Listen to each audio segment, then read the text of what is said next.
ఎప్పటి నుంచో ఉండే ముక్కు తీర్చుకుందాం అనుకుంది మా పెద్దమ్మ. సరే అని నా అనుకున్న వాళ్ళందరినీ పిలిచింది. ఈ రోజుల్లో మా ఇంట్లో ఎలా అయిపోయిందంటే ఇబ్బంది వస్తే తప్ప అందరూ కలవం, ఎవరి పనుల్లో వాళ్ళు బిజీ.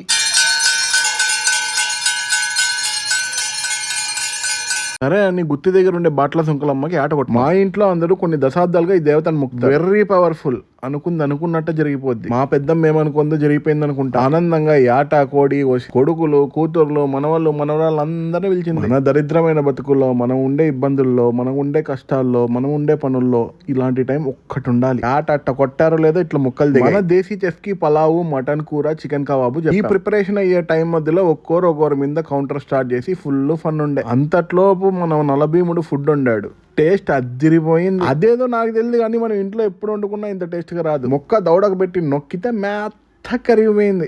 ఏది ఏమైనా మా పెద్దమ్మ పుణ్యమా అని అన్నదమ్ములు అందరూ కలిశారు. అమ్మవారిని దర్శించుకున్నాము, కడుపు నిండా తిన్నాము. ఎప్పుడో సంవత్సరానికి 2 సంవత్సరాలు కలిసే వాళ్ళందరూ కలిశారు.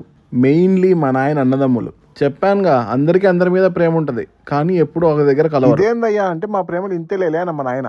నేను నీకు పెట్టిన అన్నం కాదురా అబ్బాయి, ఇన్ఫర్మేషన్ ఈజ్ వెల్